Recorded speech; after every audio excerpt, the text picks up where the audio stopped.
Okay, let's get going. We left off.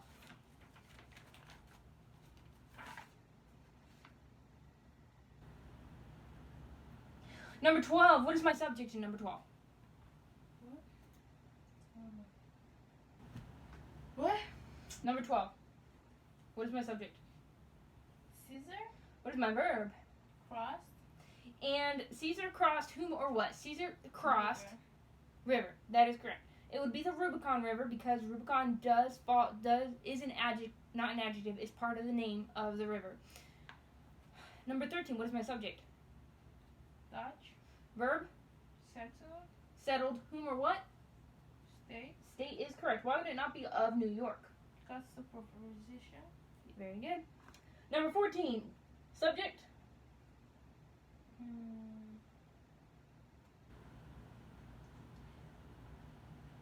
The subject is Jesus Christ. Not quite. Jesus Christ, if you look at that of in front of it, Jesus Christ is actually an object of the preposition. Okay, blood. Blood is a subject. Verb? Okay, cleansed. Yes, and Verb. the direct object? Cleanses whom or what? Us. Us is correct. And my last one, what is my subject? You, That is Blood. correct. Understood you. oh, What is my verb? here. And my hear, my whom or what? Hear, Cry. my cry. Looking at remember B, what is the possessive form of it? It's It. What two pronouns have the same form in the subjective and objective case? I don't know. I. No, actually it would be you and it. If you look back at our subjective and objective pronouns, you will be able to see that in that case, they both have the same form. Both of them are you and both of them are it. What are the three articles that are always adjectives?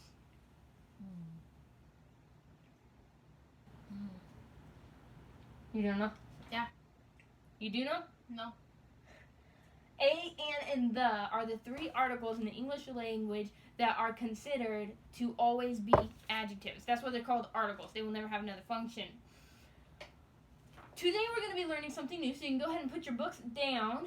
And today we're going to be learning about another stop on our road trip. Now, how many of you have driven over 2 hours and have not stopped somewhere along the way? Me. Several people. So I actually, when my parents would drive down to California, we would have many stops on the way. But if you're taking a long road trip, it is normal to have at least one stop on the way from where you started to your destination. We call it a pit stop. Well, today we're going to be learning about a pit stop in our sentence. See, we learned about action verbs, and we learned that a complement to an action verb is called a direct object. Well, there's actually a pit stop in between the direct object and the verb. Now, not all sentences have it. Just like when you go on a road trip, you don't always need to stop in the middle of your trip. But sometimes, some sentences do have it. Now, what I want you to remember is that you will never have a pit stop if you don't have a destination you're going to. And I want that to help you remember, if you have no complement, you will not have what we call an indirect object. So we have the direct object. And in the middle, between the verb and the direct object, you have what's called an indirect object. Now, a direct object answers what questions? Lizzie? What or who? What or whom? Well, an indirect object answers to whom, for whom, to what, or for what. So what or whom is a direct object. To what, for what, to whom, for whom, that is an indirect object. Indirect objects will always be in between the action verb and the direct object. That's why we call them the pit stop on our road trip. Now, if we didn't have a destination, we wouldn't have a pit stop. The same rule applies to direct objects. If you have no direct object in the sentence, excuse me, you will not have an indirect object at all. So if there's a direct object, there might be an indirect object. But if there is no direct object, we know there is no indirect object. Indirect objects tell to whom, for whom, to what, for what. Class, indirect objects tell to whom, for whom, to what, for what. So when I repeat it, you're going to say it with me. Indirect objects tell to whom, for whom, to what, for what. Go ahead, open your books, turn to page 275, and look at that box at the top. Indirect objects point to whom? Some verbs have two complements, a direct object and an indirect object. Now keep in mind, if you can only have a direct object with an action verb, what kind of verb do you think an indirect object has to have?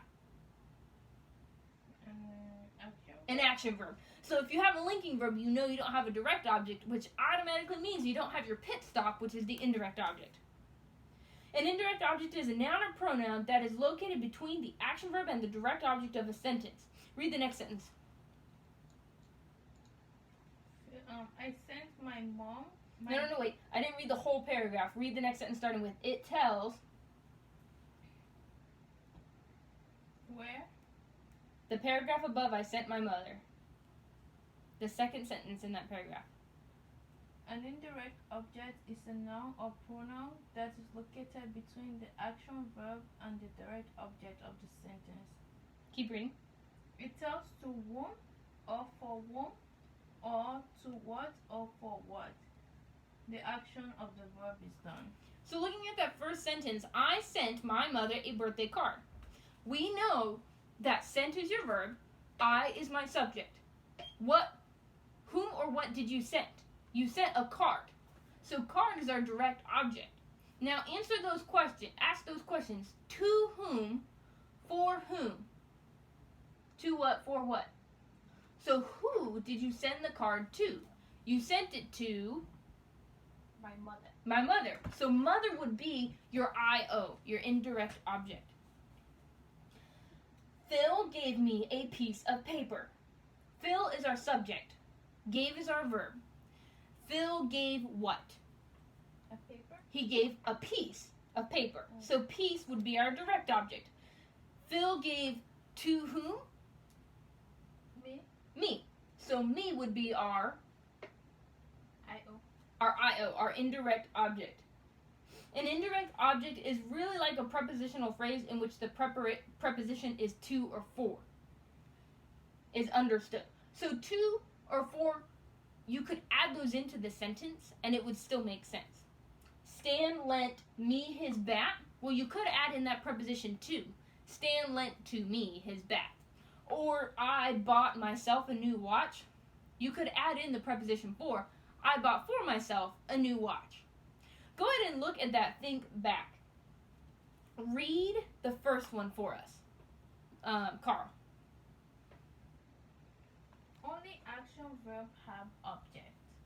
If a sentence does not have an action verb, it will not have a direct object or an indirect object. Yes. So think about a road trip. If we don't have a destination that we're going to, the direct object, we're not going to have an indirect object because that's our pit stop. Why do you need a pit stop if you don't have a destination? You're not going on a road trip at all. Read number 2. Indirect object come between the action verb and the direct object. So keep in mind, again with that road illustration, the indirect object is our pit stop on the road. So it will never be after a direct object. When that will help you when you're looking at sentences and you might confuse them with a prepositional phrase and you might think, is my direct object in a prepositional phrase or is my indirect object in a prepositional phrase? You'll know that it could never be your indirect object because it's after the direct object. And you'll also know that it couldn't be the direct object because we know that direct objects aren't in prepositional phrases. Number 3, can you read that? Stan, read that for us, Timothy. Look for a direct object first, then look for an indirect object. Class, this is so important. Always look for your direct object first because we know that it is possible to have an action verb and a direct object by itself in a sentence. Now, the indirect object is a pit stop. We might have it, we might not have it. Depends how long your road trip is or what kind of road trip you're taking. So, if you try to look for the indirect object first, you may not find it because it may not be there. You may not have a direct object that requires a pit stop, an indirect object. So, always look for the direct object first. That's why we teach you indirect object after, so that you learn to look for the direct object first and then look for the indirect object, because it may not have an indirect object. Look at think A. Label the action verb AV, the subject S, the direct object DO, and the indirect object IO. The first one is done for you. Let's take a look at that first one. It's our example. The subject is father. Father bought me a puppy. The action verb is bought. Father bought whom or what? Father bought puppy. So we know that puppy is the direct object. Now we ask those questions. To whom, for whom? To what, for what? Father bought for me a puppy. So me is the indirect object. Look at number 2. What is my subject? Mom made me a birthday cake. What is my subject, Carl? Mom. What is my action verb, Lizzie? Made. Made. What is my direct object? Mom made whom or what? Samantha. Cake. Cake. Now look at that sentence and ask in your head. To whom, for whom, to what, for what? I'll give you a second to think. For me. Thank you for that answer. I was gonna call on you. I was giving the rest of the class a second to think about it. What would my indirect object be, Sarah? Your indirect object will. You just heard it from another star pupil. My indirect object will be for number 3. Number 2. Somebody else already said the answer. Me. Me. That is correct. You said the answer. Number 3. Do number 3 and the rest of them on your paper. I'll be coming around to answer any question. Remember, if you ever get stuck, answer that question. Ask that question in your head. To whom, for whom, to what, for what. You may begin. All right. Yes, babies.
I'm seeing some star work. Also, if you are doing exceptionally well and I am impressed, I have some way to go stickers for you to put on your paper to show off to your classmates how well you are doing.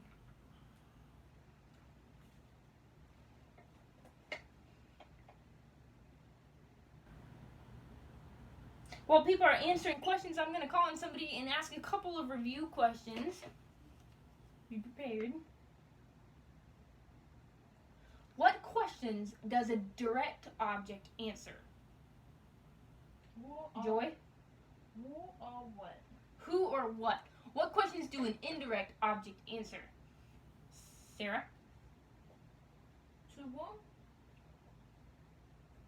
3 For more. what? Mm-hmm. To what? And for whom? For whom?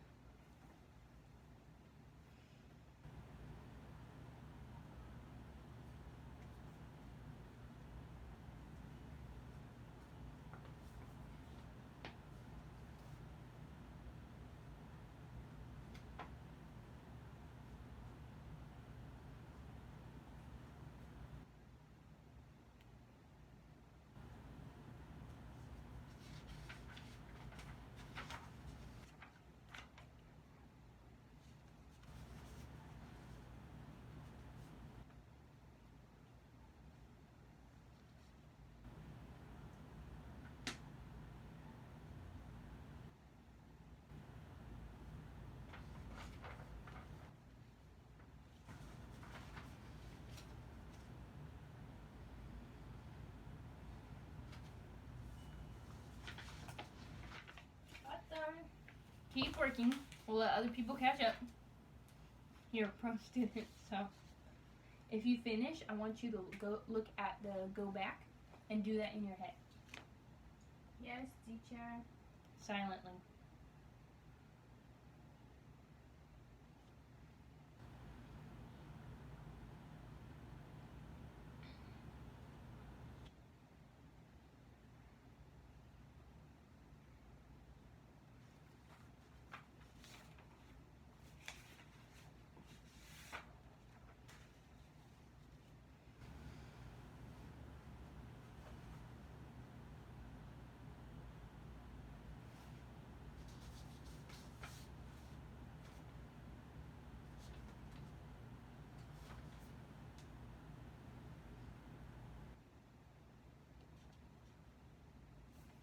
Let's look at number 3. What is my subject in that sentence? The subject is you. What are my action verbs? Do all. What is my direct object? Him. That is not correct. The direct object would not be him. Ask, do you owe whom or what? Anything? Anything. Whom or what, excuse me, whom or what is your direct object? To whom do you owe something? To him. To him. So him would be The indirect object. the indirect object. Looking at number 4, what is my subject? You Understood, you. My verb? give Direct object? dinner. Indirect object. Dog. Number 5, what is my subject? You Understood, you. My verb? bring My direct object? tests. Not Paper. papers. Why would it not be test? Because test is an adjective. Describing? Yeah. Describing what? Paper. Papers. And what would my indirect object be? Or do I not have one? Me. Me. Why? Because it's to whom or to what. It is to whom or to what? 6, my subject? I My verb? will make Good job.